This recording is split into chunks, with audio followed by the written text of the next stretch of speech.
അപ്പൊ പറഞ്ഞോ. ആ മോണ്ടാ, ആ ബാങ്കിൽ നിന്ന് ലോണിന്റെ ആള് വരുന്ന പറ അമ്മേനത്ത് കേട്ടാ. നോക്കി കണ്ടിട്ട് സംസാരിക്കാൻ പറ. ആ അതിന് നീ എന്താക്കണോ? അത് ഇല്ലാണ്ടാക്കി തരണം. ആയിക്കോട്ടപ്പ.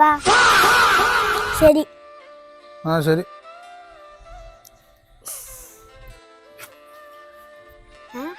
ഇതാരപ്പ വരുന്നു?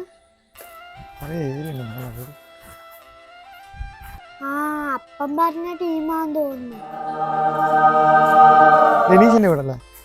അപ്പൊ പറഞ്ഞോ, എന്റെ അപ്പനാ. കാര്യങ്ങൾ അന്വേഷിക്കാൻ വേണ്ടി വന്നതാണ്. ഒന്ന് കാര്യങ്ങൾ പറയണേ. ആ ചോദിച്ചോ, ഞാൻ പറഞ്ഞുതരാം. എന്താണ് രതീഷ്, എന്താണ് വർക്ക് ചെയ്യുന്നത്? അപ്പന് കൂലിപ്പണിയപ്പ. ഇത് എത്ര സെന്റ് സ്ഥലമുണ്ട് മൊത്തം? സെന്റിന്റെ ആക്കൊന്നും ആക്കറിയില്ലപ്പ, അത് അപ്പനെ അറിയൂലോ. നിങ്ങളെ പേര് തന്നെയാ? അല്ലപ്പ, നമ്മളിവിടെ വാടകക്ക് നിൽക്കുന്ന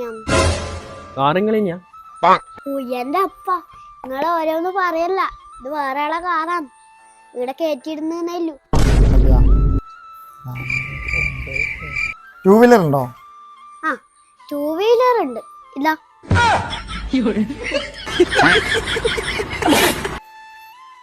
ലോണൊന്നും കൊടുക്കണ്ടേ, പണി കിട്ടും. ശരിയാ, എന്നാ പോയിട്ട് വാ. ഇത് ലോൺ കൊടുക്കാൻ പറ്റില്ല സാറേ, ഒന്നും ഇല്ലാണ്ട്. അപ്പൻ ഇന്ന് എന്നെ കുറച്ച് ആലോചിക്കുമ്പോ അഭിമാനം തോന്നും. A few moments later. അതെങ്ങനെയാ ഇപ്പൊ ക്യാൻസൽ ആയിപ്പോയെ? എടാ, ഞാൻ നേരത്തെ വിളിച്ചു പറഞ്ഞല്ലേ ആ ലോണിന്റെ ആൾക്കാർ വരുന്നു. എന്താ നിങ്ങൾ സംസാരിച്ചേ? അത് ക്യാൻസൽ ആയില്ലേ? നിങ്ങൾ എന്തെന്നാ പറയുന്നത്? ആരോട് എന്തെന്ന് പറഞ്ഞാ? ആ ലോണിന്റെ ആവശ്യത്തിന് ബാങ്ക് നാളെ വരുന്നത് ഞാൻ മോനോട് വിളിച്ചു പറഞ്ഞില്ലേ? ബെസ്റ്റ്, നല്ല ആളെങ്ങനെ ഏൽപ്പിച്ചു. വേറെ ആരും കിട്ടിയില്ലേ? അതിന് ഞാനെന്നാ ചെയ്തന്? അപ്പം പറഞ്ഞ പോലെ തന്നെയല്ലേ ഞാൻ ചെയ്തേ. ഞാനെന്നാ നിന്നെ വിളിച്ചിട്ട് പറഞ്ഞേ? അപ്പനെന്നാ പറഞ്ഞത് അപ്പം തന്നെ ആലോചിച്ച് നോക്ക്.